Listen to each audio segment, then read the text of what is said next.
Welcome back to another episode of Sports-Fixx. I'm your host, Carson Becker, and we are back talking about another great week of college football.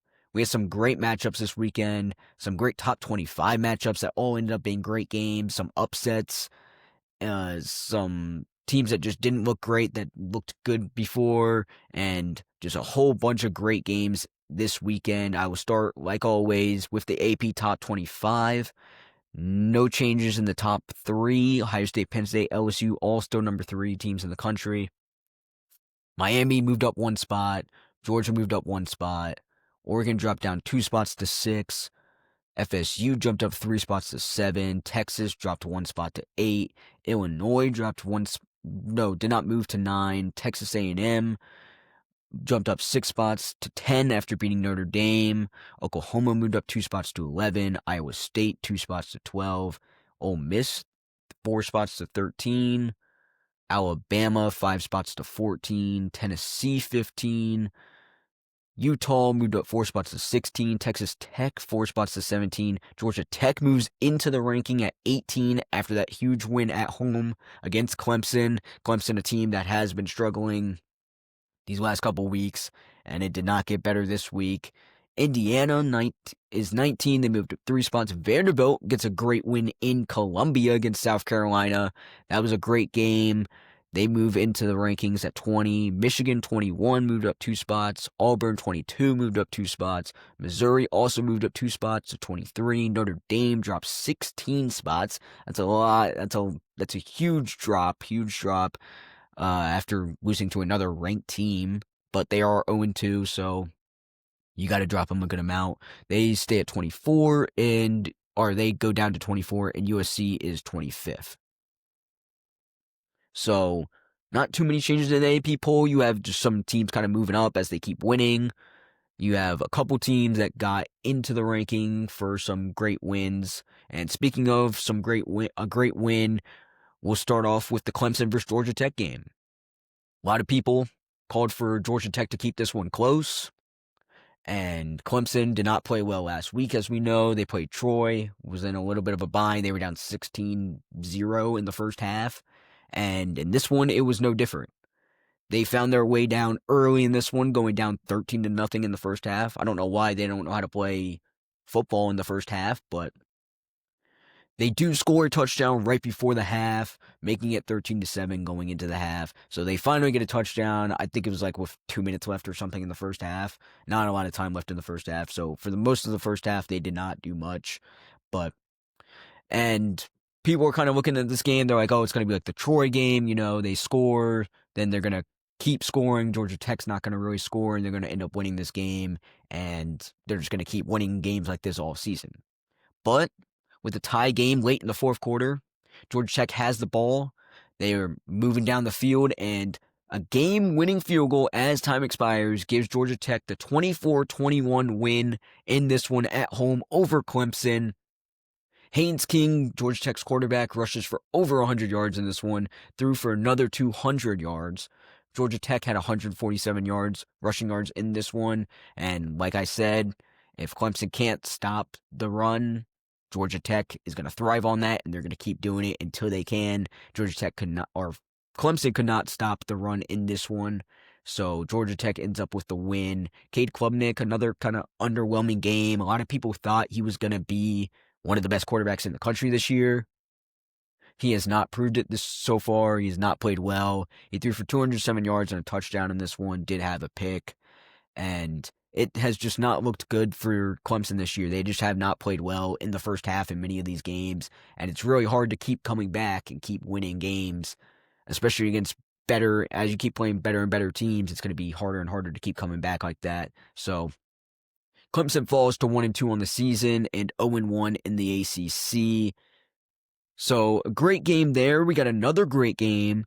Ole Miss versus Arkansas. Ole Miss is coming into this one ranked 17th in the country, playing at home. Both quarterbacks throw for over 300 yards in this one and a touchdown. This game, very back and forth, a lot of points, a lot of offense. These teams combined for almost over 1,000 yards total in this game. Arkansas ends up with more yards and 7 more minutes of possession in this one, but Ole Miss wins at home, and is now 3-0 on the season and 2-0 in the SEC. Looking good, looking like they could be another team to beat in the SEC. That SEC, like always, it's stacked, and they're just going to start, now that it's SEC play, they're all going to start beating up on each other, and their records are going to start looking a little worse than they probably really are. But the SEC is, once again, probably the best conference in the country, and it is going to be hard for them to not get a bunch of teams in that playoff, depending on how the season plays out. No idea who's going to win that SEC championship. Don't even know who the team to beat is in the SEC championship right now. So I just don't even know about the SEC. Speaking of the SEC, keeping in the SEC, we have another SEC matchup. A great game this weekend as well. Georgia going into Knoxville, Tennessee. ESPN Game Day in attendance. One of the best games of the day. Game Day definitely picked a great one like they usually do. Another high scoring, which is very unusual in the SEC, like I said, but both QBs throw for over 300 yards in this one. Joey Aguilar, Tennessee's quarterback, throws for 371 yards and 4 touchdowns. And Chris Braswell, the second, Tennessee's wide receiver, goes for 3 touchdowns and 177 receiving yards in this one. Absolute crazy game from him. Another great Tennessee wide receiver performance in a big game. We've seen it before. Hunter Stockton finishes 23 for 31 with 304 yards and 2 touchdowns. Tennessee has a chance to win this in regulation, but misses the field goal, sending this one into overtime, where Georgia eventually holds Tennessee to a field goal and then scores a touchdown, getting the huge win in Knoxville. Final score in this one, 44-41. Georgia wins as they advance to 3-0 on the season and get to the 1-0 start in SEC play. Great way to start. Like I said, SEC, very, very good. And it's gonna be very tough to pick who is gonna win that SEC championship and who is gonna be that team representing the SEC. But I don't even know who to pick in the SEC because there's so many great teams. So, well, moving on, we have maybe the people's favorite team, the team that's just been great this year so far. We got a team with 2 top 25 wins coming into this weekend. It's USF going into Miami, looking for their 3rd top 25 win, but they will not get it. Miami wins big in this one. USF takes their first loss of the season. A great loss for them. They are not technically in the ranking anymore, but they are just outside of it. They're the second team to get back in. So a great loss for them. They do still have 2 top 25 wins, which a lot of teams don't. So Carson Beck goes 23 for 28 and 3 touchdowns, but does have 2 interceptions in this one. You don't like to see those interceptions, but it was a pretty good game aside from those. He's looking like maybe one of the favorites to win the Heisman here. Miami goes for over 500 yards and puts up 49 points at home in this one. They win 49-12. USF only had 40 rushing yards in this one, so Miami's defense also looked very good, but Carson Beck looking like an early favorite to win the Heisman this year, with a lot of other quarterbacks being pretty inconsistent and struggling a little bit this year. You could maybe see Carson Beck looking to be in that finalist, maybe even the guy to win the Heisman. And of course, we have another SEC matchup, Florida versus LSU. Another great game. This one more of kind of what we typically see in the SEC, a low-scoring defensive battle in this one. So Florida coming into this one not ranked after the loss to USF. LSU coming in 3rd in the country at home. And both teams played really well. Garrett Nussmeier goes for 220 yards and a touchdown in this one. LSU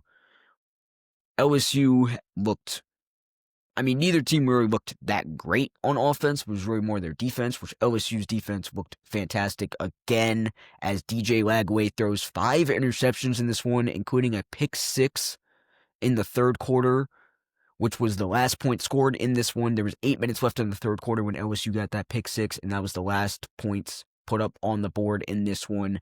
LSU gets the win at home, 20-10, and advances to 3-0 on the season. Starts off 1-0 in the SEC. A great start for LSU. LSU is looking like a team to beat in the SEC as well. Another team that could very well be, and I think at the moment, they are the highest ranked SEC team. So they could, I guess, technically be the team to beat at this point in the SEC, but they are a very, very good team. Their defense is looking very good, and I think that's really what's putting them looking like they're put together in this one. I think this year, if they keep playing like this on defense, I think they will be a very, very hard team to beat, and they could be the team that raises that SEC championship this year. And I think they could be the team to beat in the SEC right now. I think they are looking the most complete in the SEC at the moment. And for Florida, they another tough week for them. They have an absolute brutal schedule. They go and play at Miami this coming weekend, so it's just going to get even tougher for them. We'll see if they can maybe go and make it a game down in Miami or something. I don't know, but I don't see Florida being too good this year unless they really turn it around. And so another great game, Vanderbilt versus number 11 South Carolina in Columbia. This was one of the upsets we had of the weekend. Vanderbilt, a team that surprised a lot of people last year with a couple great wins, and for good reason. South Carolina closed at 2.5-point favorites, which seemed very low in the beginning when people were looking at this game. It seemed like, well, that just doesn't seem right. They look pretty good, but Diego Pavia goes 18 for 25 with 2 touchdowns in this one, and it ended up being a blowout in Columbia. South Carolina scores their one and only touchdown in the first quarter. Lenore Sellers is 6 for 7 with 94 yards and an interception when he gets hurt. They had to bring in the backup quarterback, which does not turn out good. No points are being scored by South Carolina. Vanderbilt goes 24 unanswered points and gets the win in Columbia. Huge win for them. As I said earlier, they are now ranked 20th in the country after winning 31-7 in Columbia. And Vanderbilt gets another high-quality win. They had some great high-quality wins last year and really made some noise in the SEC. They could do it again. They have to play Alabama. They have to play a couple of other really good teams in the SEC. So if they beat some of those teams, they could make some noise again in the SEC. Our next game, Texas A&M versus Notre Dame, 16 versus 8 in this one in South Bend. A very high-scoring affair in this one. A lot of points on the board. Marcel Reed throws for 360 yards, 2 touchdowns. And the talented redshirt freshman C.J. Carr getting his second career start. He throws for 293 yards and a touchdown. Pretty good game from him again. Notre Dame seemed like they liked to give the ball to Jeremiah Love in this one, which was different from what they did the first time. He had 23 carries for 94 yards and a touchdown in this one. But Texas A&M, Mario Craver, their wide receiver, goes for 207 yards and a touchdown in this one. And the over-under in this one, 49.5. Both teams almost got to that number at 49.5. We'll tell you the final score here in a second, but Jeremiah Love runs it in with just under 3 minutes left to play in this one, giving Notre Dame the 40-34 lead.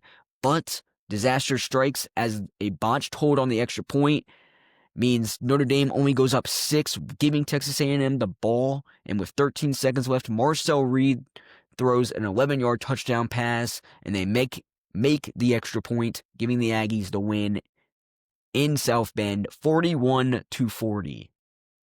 Texas A&M wins that one. So another great game. I mean, it was really just a great week of college football, and I mean, it was all day you were watching great football. So great weekend. So now for one of the games I said to watch out for is the second of the games to watch out for. The other one was the Vanderbilt game, and Vanderbilt ended up winning. Was kind of more of not like I thought Wisconsin was going to win this one, but maybe I wanted to see more how Alabama looked in this one. And I'll say they looked pretty good. Wisconsin going to Alabama 19th in the country. Alabama looking to show that they can still compete for a national championship after that FSU game. It was week 1. It was the first game. But Ty Simpson, another great game in this one, going 24 for 29, 4 touchdowns in this one. Ryan Williams also had a great game, 165 yards and a touchdown on just 5 receptions. only had 2 touchdowns on just 5 receptions. Sorry.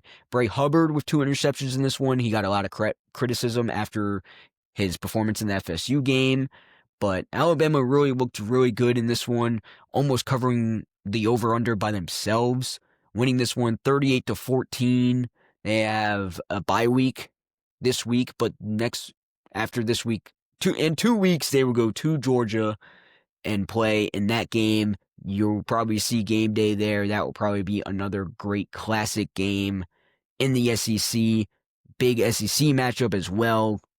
A win for both teams needed in that one, especially Alabama being a little bit of already having a loss. Georgia looking to defend their home field. And so look for that one. I bet game day will be there. That should be a great game in 2 weeks. And that is all the games I will recap for this past weekend. If you are enjoying these videos, please hit the subscribe button. And thank you for watching. I will see you next time.